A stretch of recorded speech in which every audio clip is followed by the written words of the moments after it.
good evening. So this is an after-hour presentation. So this is not a formal paper presentation, but it did get included just so that it got on the calendar or on the schedule. What I'm going to be going through for the next 15, 20 minutes, I don't know exactly how long it'll take, is basically me greenlighting some observations that I've had, and then trying to organize those observations. And so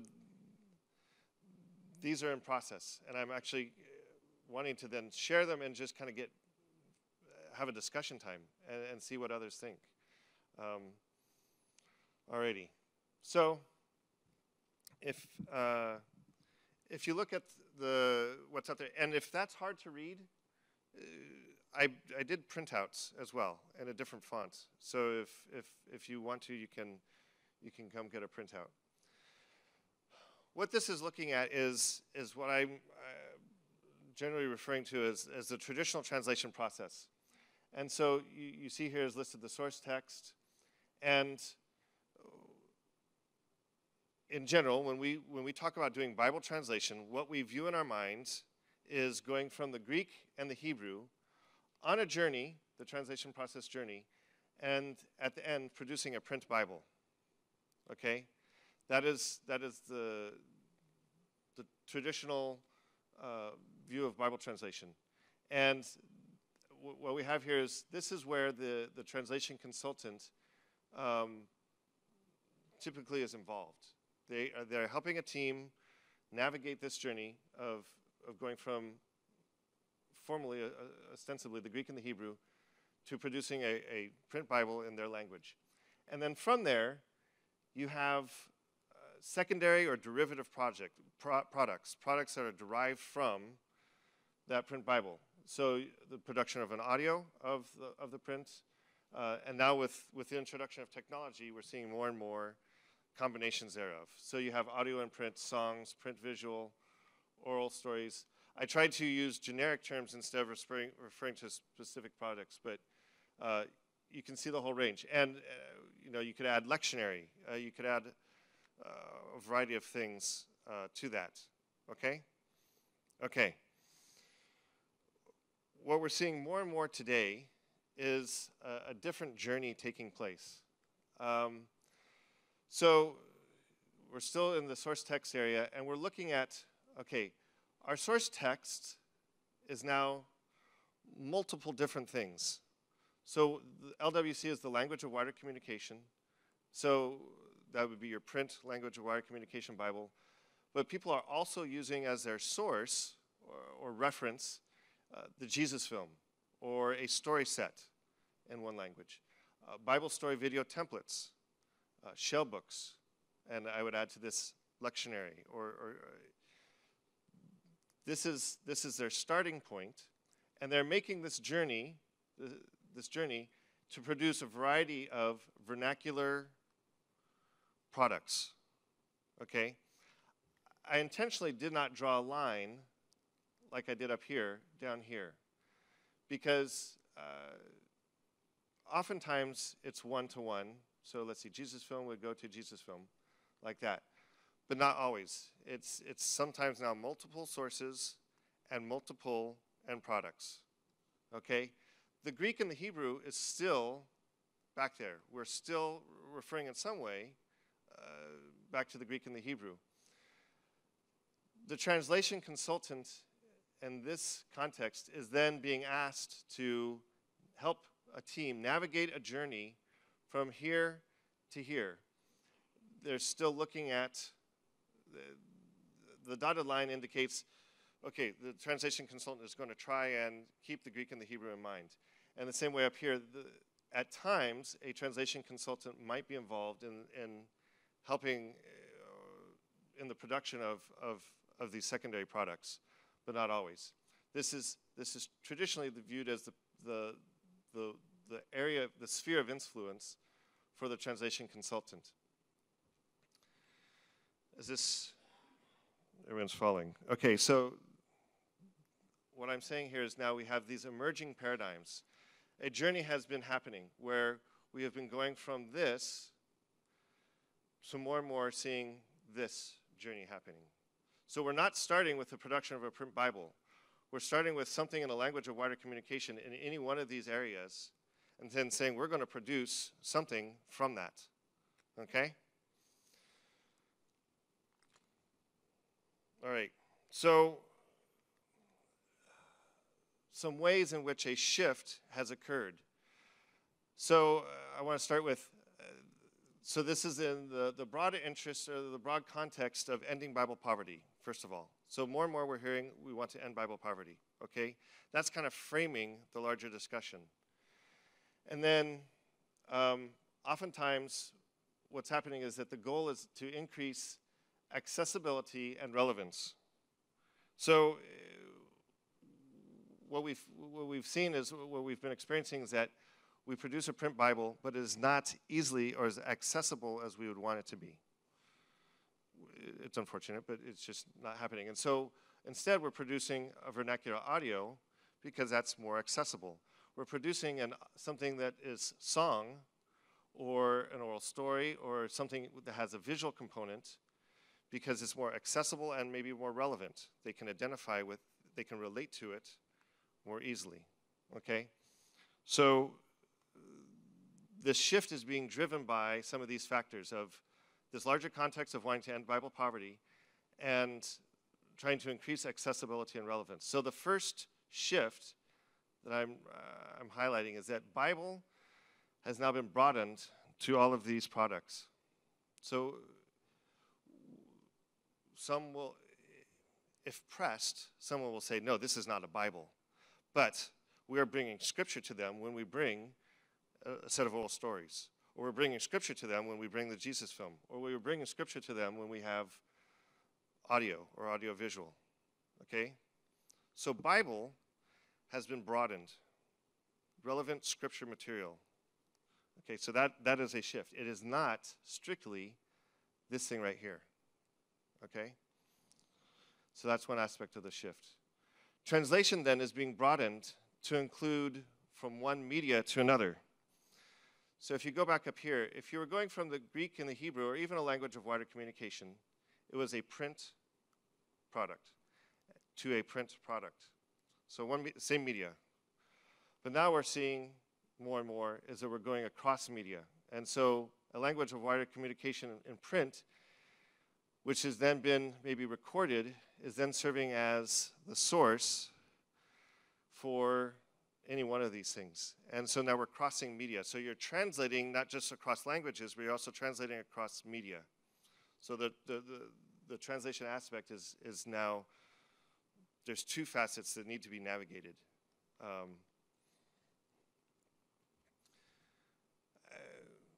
And I wanted to highlight a quote here, right here.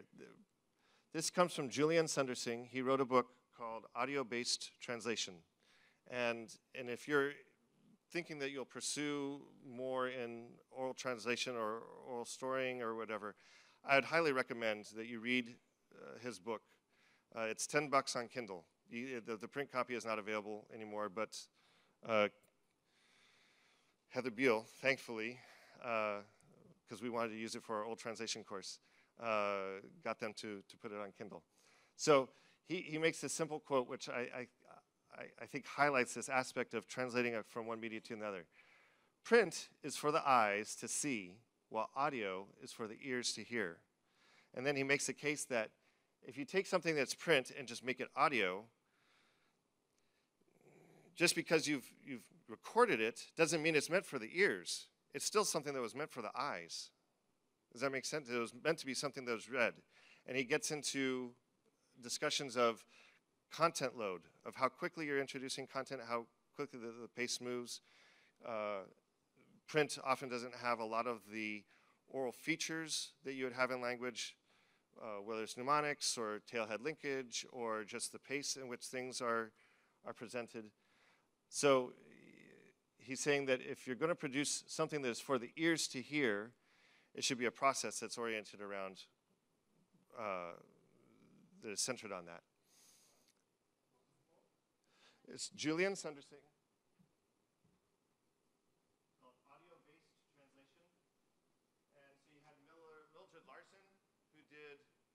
CD-based translation. The title is in a sense a play on that this is audio-based translation, okay? I'll leave this up here so you guys can reference it if you want. So, anytime we add a new media, we complicate the act of communication. If you're going from print to print, it's the same media, and so you're just trying to go cross-linguistic. But as soon as you add audio, for example, it's not only what is being said, but also how it is being said. So you now have two layers of communicating meaning when it's captured in audio. When you go to video, it's what is being said, how it's being said, and everything they're doing visually as well. And so now, so you see the exponentially with the question mark after it. Is it really complicating at that level? But it is adding, because now they're influencing each other. I might be saying to you, I love you. And I might be saying to you, I love you. So the how communicates much more than the what. So that's the interplay between the, and that's where then it complicates. And then when you add video, oh yeah, yeah. Okay, so this is some ways in which the shift has occurred.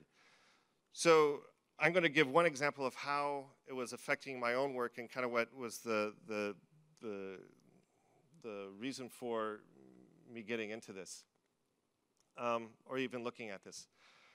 My new role is Oral Translation Services Coordinator for SIL, and so I'm being asked to render services for an oral translation process. And as I'm looking at it, I was focusing on down here. I was like, okay, we're going to go from a language of wider communication, the audio and a language of wider communication. So far, we're not doing anything directly from audio of Hebrew or Greek. But if 4220 has their way, we'll be changing that. And then we're making this journey, and we're producing a script, whether it's an audio script or a print script. This is the journey that we're making, and it parallels this journey right here of going from a source to a script. That's the journey. I'm referring to this as an oral Bible translation consultant, but that's the journey that the consultant can help a team navigate. But what was happening, and I was realizing, is that we get to this point, but really we have very little influence in this part of the final recording. Well, that's the product itself, okay? I mean, and I drew this little line down here of any time that you drop out audio and are wanting to distribute it, you're going to want it to be a some sort of performance. You're saying this is good enough for people to listen to and treat as scripture. So whether it's here, midway in the stream because you've finished the Gospel of Luke and you want to get it out there, or it's here because this is the final recording of the New Testament or whatever, the person who helps with that was not someone who would be working for me. It's a media specialist because they understand mics, they understand volume levels and all those aspects and capturing, and whether it's a wave or an MP3 or, okay. So, but this final recording is the performance. So I could have the most wonderful script, but if they perform it in a way that isn't conveying the meaning of what we were trying to capture when we were doing the translation process, then we've altered it, okay? And so, and I was struggling with, okay, so what do I need to do? But then that's when I realized, well, it's because this is the traditional paradigm. We're going, we're making this journey. We get to a print Bible, and then at this point, it's these secondary derivative things. And so I was being expected to take the traditional paradigm and simply apply an oral audio overlay to it, if that makes any sense. And so that's when I was wrestling with.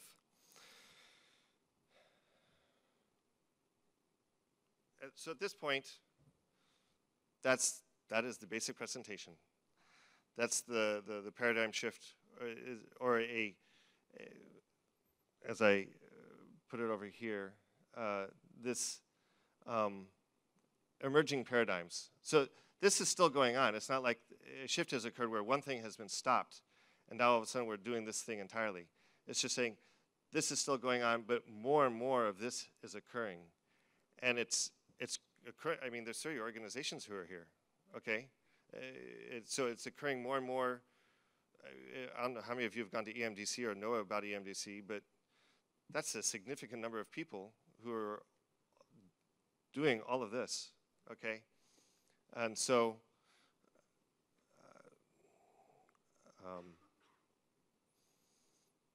so that's why I'm saying it's an emerging paradigm. So having looked through that, my simple question is, first, are these observations and how they've been presented or how they've been organized sound? Would you agree or disagree is the simplest thing. And then, have you seen shifts like this in your own context, and how are they affecting you? Yes? Well, 90 seconds ago you said EMDC, maybe you know what that is, maybe you don't. Sure. For those of us who don't. Sorry. Sure. Eurasia Media Distribution Consultation. It's a large gathering that happens once a year, sometimes in Thailand, sometimes in the Netherlands, and it looks at the use of technology. Okay. Right. And so, just what you just said, Margaret, this group right here, media producers, producing more media for further use. Yeah. And I'm saying that this is essentially now, Bible translation is happening right here because Bible has been more broadly defined. You have to employ principles of translation to make this journey. It's just not the traditional starting point that we think of when we talk about Bible translation, and it's not the traditional ending point when we talk about Bible translation.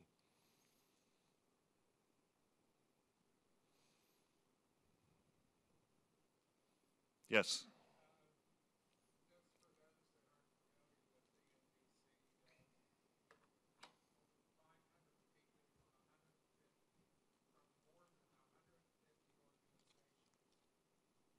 So just to give you an idea, oh, I'm sorry. I was just saying, EMDC expects over 500 people from more than 150 organizations to join them in Holland. In 2019. That'll be April 6th. And I'm not saying that, Yeah. or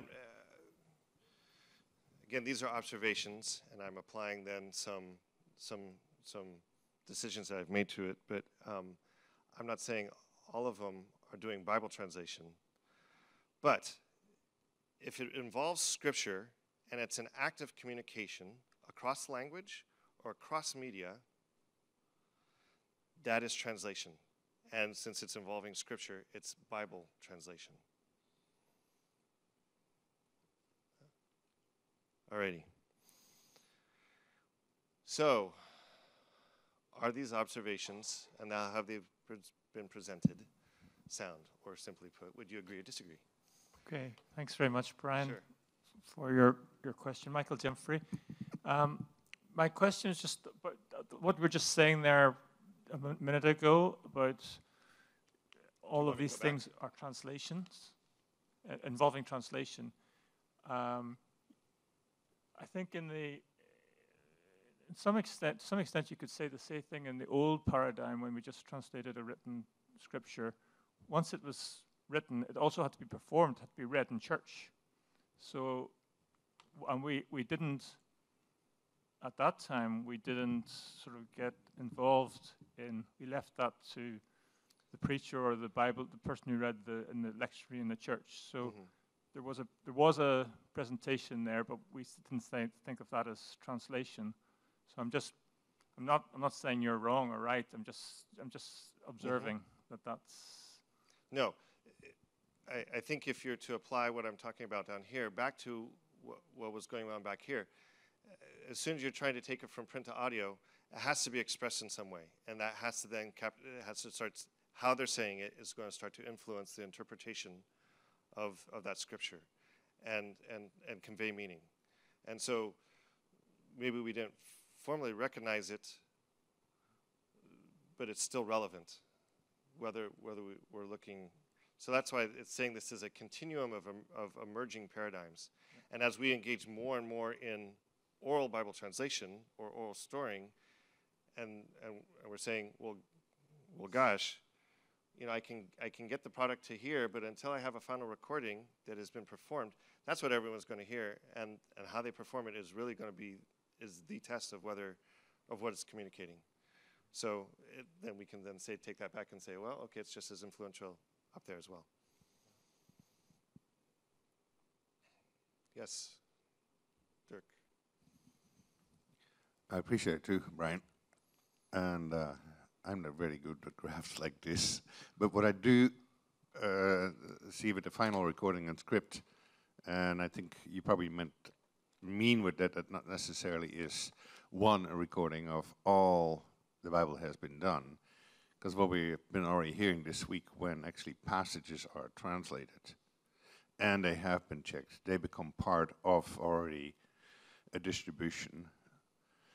And then feedback from those actually also helps with the next one. So there's a different cycling process happening, I think, in this whole emerging way that is slightly different, and that is more cyclic than actually it was in the older system. Is that, or the previous system, that's not called older necessarily. This straight line that has an arrow pointing at the end is simply to trying to simplify, represent the journey. And so I was talking about the translation consultants helping them navigate the journey, and the iterative or cyclical or, you know, I would agree that, yes, later work is going to influence earlier work and whatnot.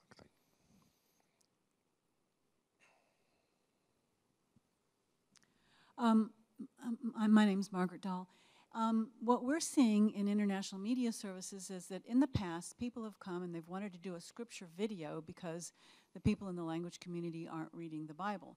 And the scripture video becomes their scripture. Now this is what they have as their Bible.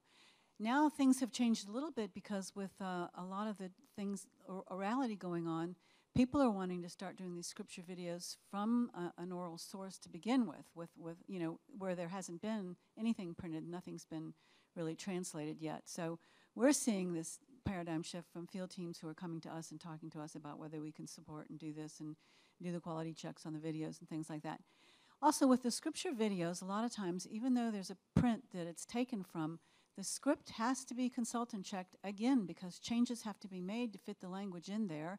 And some things that can be seen visually can be dropped out textually. And so we still need a consultant there. So I see your point that a consultant is needed along these phases. Also, we've seen a difference between scripture products like the scripture videos and scripture-based products like our Bible story video templates. Now we're seeing that even with the Bible story video templates, with those Bible stories, even they now need to be consultant checked to make sure key terms stay intact all the way through the stories as they should be. So we do see that, you know, the shift has changed to these audio video materials. So the journey that the translation consultant needs to help teams navigate is not from the same media anymore, not necessarily from the same media anymore. Again, this is not saying this is irrelevant or passé or old-fashioned. This is still a very prominent paradigm, but it's just not the only paradigm. And so they're being asked to help teams navigate from multiple possible sources to many possible products. Kathy.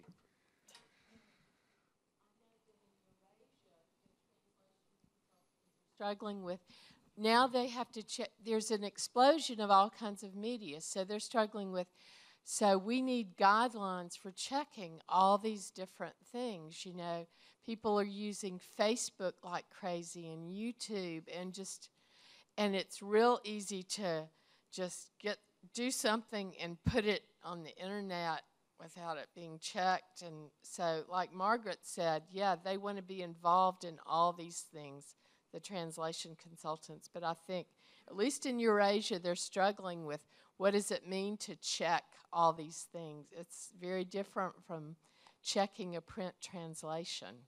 So. Heather. Go ahead, Martin. Go ahead, Jim.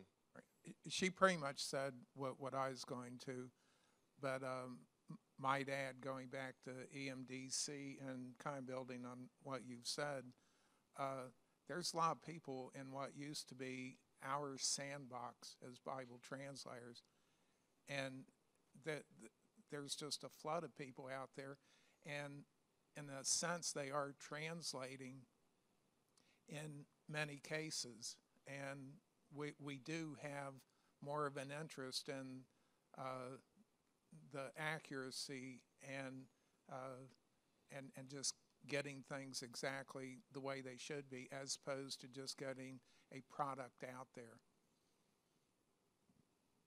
Steve. Hi. I think what you presented is spot on, as they would say in England. But I've heard several times this week that there is a paradigm shift taking place, or needs to take place, with the consultant as well.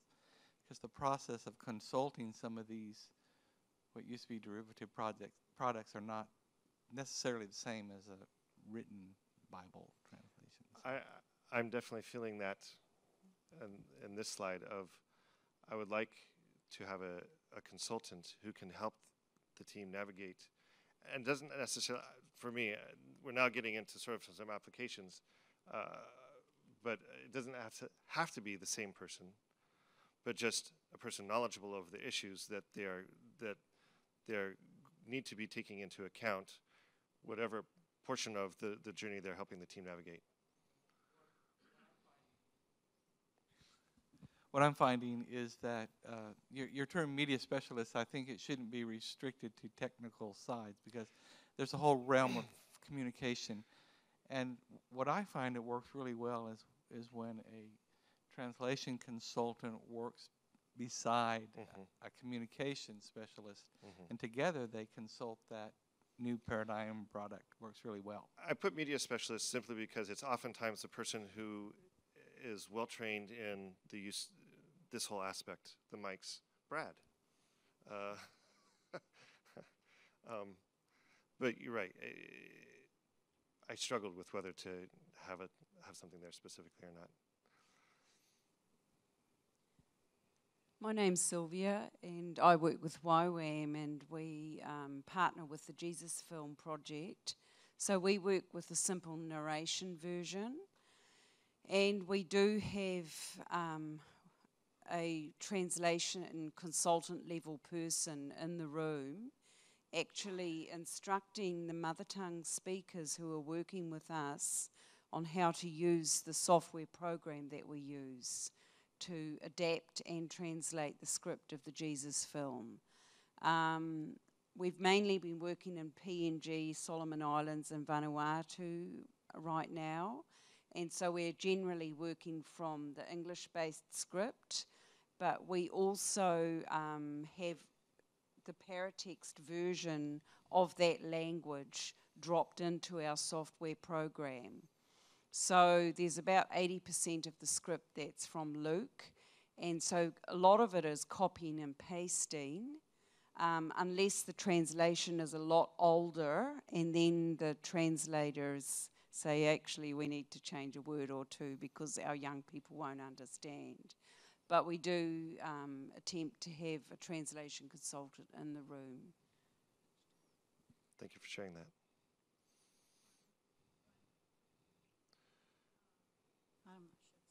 Stand up so Brad knows which mic to bring up. I was going to say that our media specialists a lot of them are trained for technical skills and to train other people to use to have those technical skills. But many of them also have gone through the media consultant training so that they can consult in the early stages of a translation project for the use of various media resources to help a translation be accomplished. And then the other thing I wanted to say is, you know, some of these media options are great for things like revisions and retranslations, which a lot of people are finding they do need.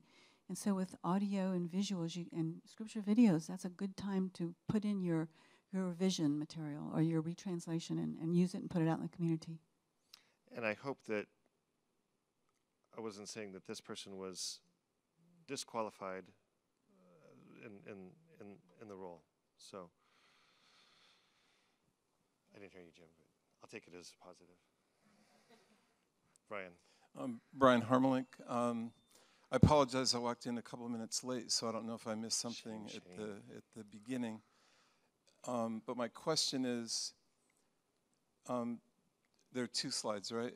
This slide and the next one. Right, this is where it started, and then here, and then here. So you can tell me which one you need. Okay, about both of them, the question is, is this the paradigm shift, or are these things impacted by a more fundamental, deeper paradigm shift that has set these things in motion? So I don't know where you, I don't know if you have in mind, I'll just try and quickly, that Bible has been broadened to all those products because we're now giving them scripture, and that is there. Margaret was expressing earlier that effectively is there. Translation is being broadened, so it's any journey that's either across media or across language or both. So I don't know if that's what you had in mind, or if there's something. But I am definitely here in a sense asserting, but then it's your job to disagree with me if you don't like it. I don't know. I'm not disagreeing, I'm exploring. Yeah. The Bible translation is not this narrow thing anymore, of print to print, but is this broader thing now. Yeah, and this is helpful that you brought up this slide that you were talking about as we walked in. Because I kept skipping past it with the I guess in my mind, what I might think would be a fundamental paradigm shift is a shift from a certain group of people being the primary decision makers in translation to others. And I don't want to define who the two groups are, but and I don't want to define necessarily where they come from, because they come from everywhere these days.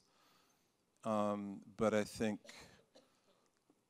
you could 500 still people from and 150 organizations at EMDC potentially. Yeah. You could still have Bible broadened, or understanding of Bible broadened. You could still have What is translation? intersemiotic or multimedia translation, and the other things that are mentioned there, without any other fundamental paradigm shift of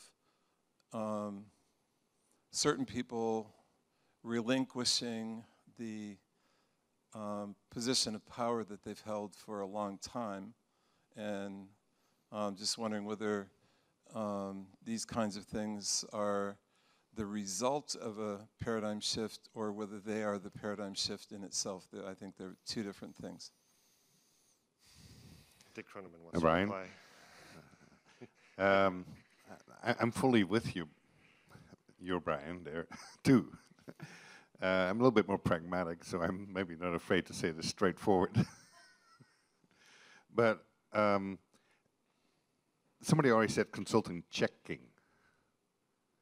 Is that really the task of consulting? If you look at really what consulting is. It may be a component, especially within our context. But is this also only Bible translation consulting? I think a lot of what is happening, if we can incorporate the aspects, like in a facilitator or advisor, and help them to be purposely aware that this is all happening actually along the whole way from A to Z, even in community checking. In some sense, the community becomes a consultant as they give advice. So is that where the change is happening, that we're recognizing that we need to have a purposeful way of looking to get a quality process and product that really will help us and with a result, not necessarily with a product, but a product may be part of that.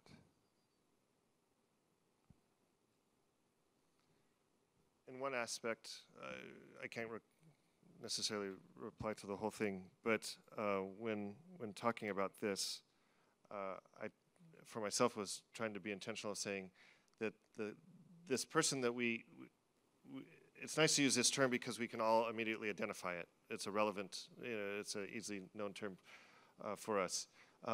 Helping navigate this journey was how I phrased it, and so it maybe muddied or broadened that role of what this person has been doing. So it is not strictly just this consultant check and imprimatur, stamp of approval kind of thing.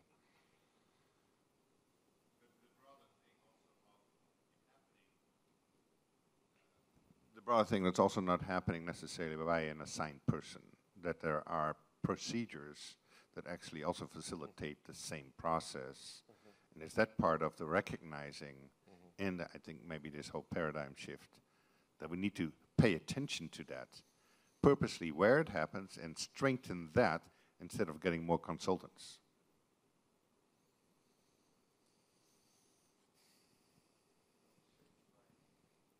Hello? Yeah. Yes, I think it's clear things are changing.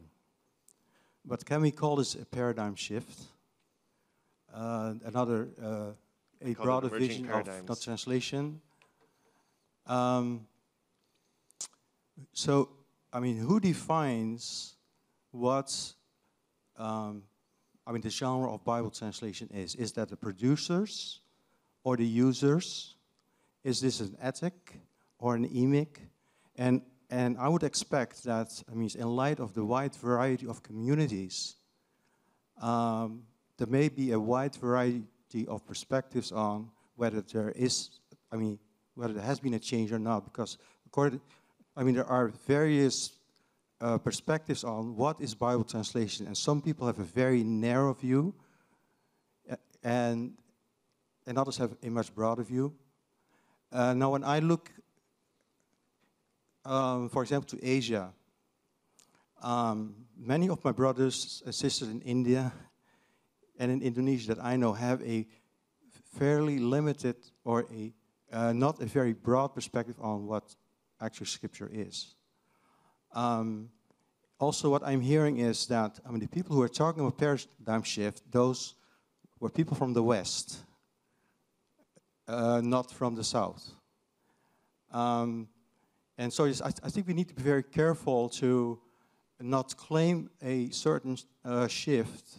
Yes, things are changing, but what I would like to see is that we go beyond anecdotal information and actually, okay, let's do some real research to find out how do local communities actually, perceive all those products.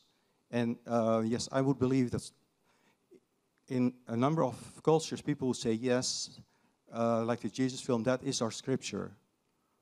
But I can also, I think there are also a lot of communities that may say, no, it's not scripture. It needs to be a text. So it's a way that we can actually do some more research to really find out. And also think about the kinds of questions that we ask in order to find it out, because we can ask very leading questions. And so I think we need to be careful not to fall into the trap of confirmation bias, but try to do some research and see how the local communities actually see the scriptures. Thank you.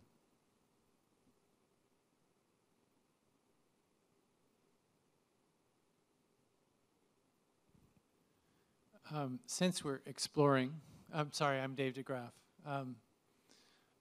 As we talk about paradigm shift, I'm wondering if this whole question isn't an extension of a paradigm shift that happened 500 years ago.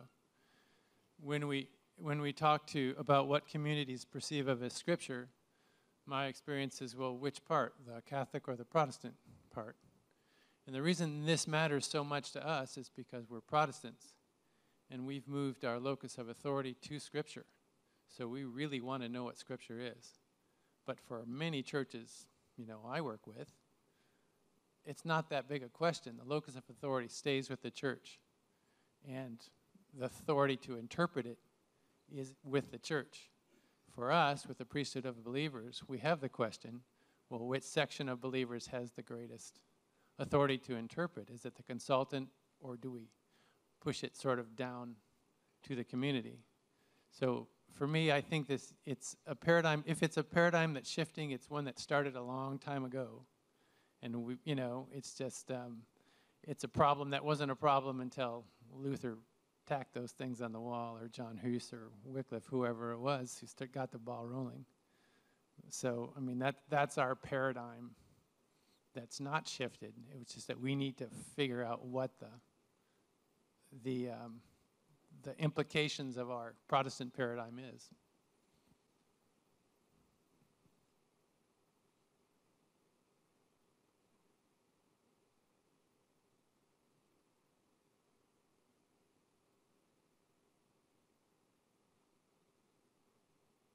Are these observations and how they've been presented sound?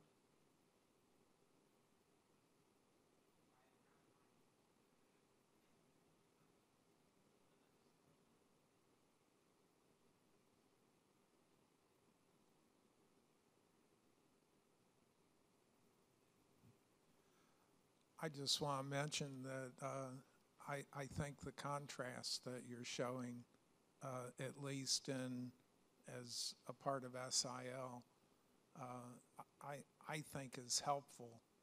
And I know from our experience at International Media Services, part of SIL, it's just too often that we have translators getting in touch with us that are totally out of touch with this. And I'm always sorry to see that. But fortunately, most of them seem to have listening ears. But I don't know if they've just been in the bush so long, when their heads pop up, they're surprised. But this is our experience with some of the actual translators that get in touch with us, that they're just unaware of all these changes.